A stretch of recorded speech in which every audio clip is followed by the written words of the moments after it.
Hi, Patricia. How are you this I'm morning? I'm fine, thank you. I'm doing very well. Excellent. This was just such a lovely film, and I had the opportunity to actually see it at this year's Toronto Film Festival, Oh, yes. which we're going to miss you at this I year. know. I Can you just love come anyway? I have to say I love being at TIFF. As you know, I've worked with the great Rubenata, one of your great filmmakers.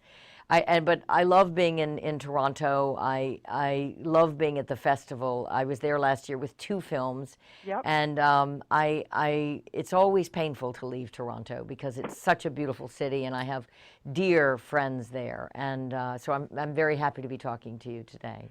Well, you're always welcome, and you can just come anytime. So, standing Okay. invitation. But this movie it was such a labor of love for you, Patricia. You stuck with it for what, almost a decade. Yes. What was it about it that you thought, I got to get this on the big screen?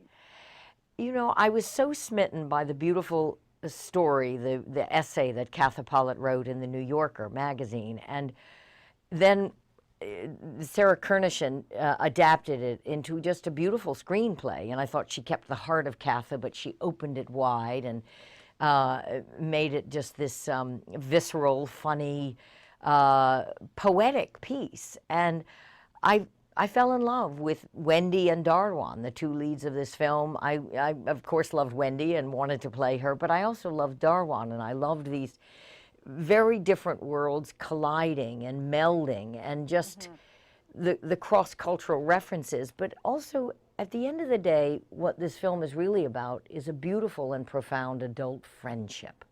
Yes. And that's rare to see. And I thought it was remarkable in that it's a very subtle film. I mean, it's very funny, but it's a very subtle, poignant film in ways that I think will surprise people.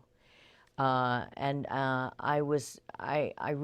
didn't give up. I knew someday someone would help me make this film.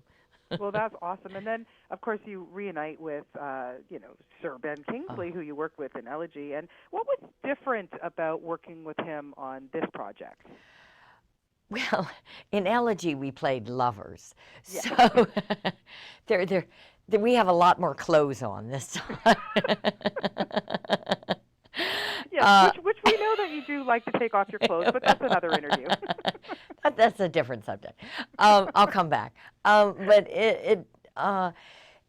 this is this this was, it's just a different. It's a very different story, and he takes on almost this, this teacher mentor mentality with me, and I'm almost, I'm a grown woman who almost becomes a teenager again. And it was just fascinating to me to see how this very intellectual woman who's thrust into a very visceral life suddenly. She's a book critic. She has this amazing life, a beautiful husband and daughter that she really forgot to take in, to be honest. And she suddenly has to learn a new skill. She suddenly learns to drive in her 50s. It's a very new skill at an older age. It's difficult. But Hmm.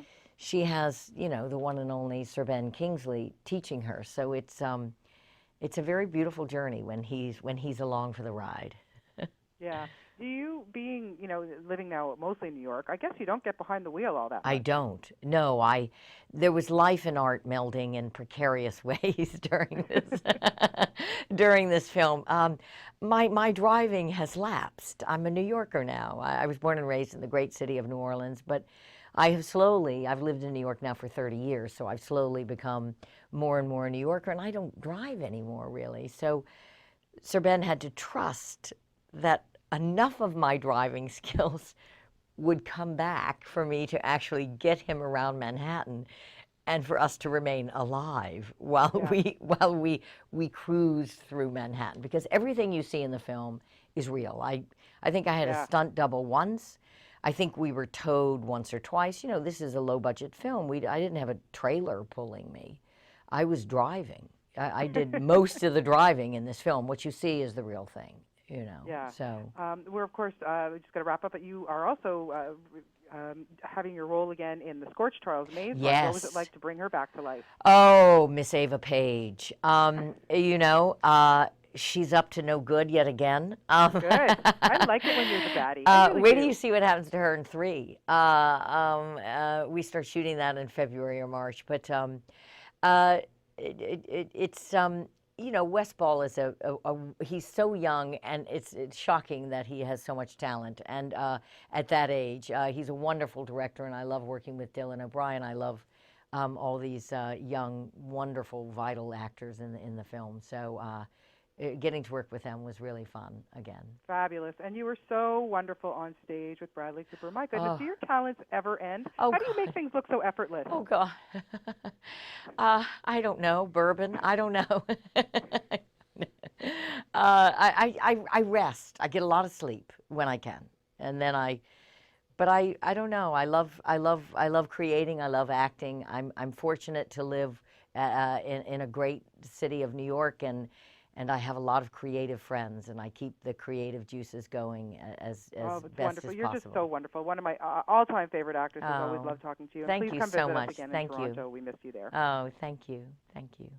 You're welcome. Best of luck with this, and we'll talk to you soon.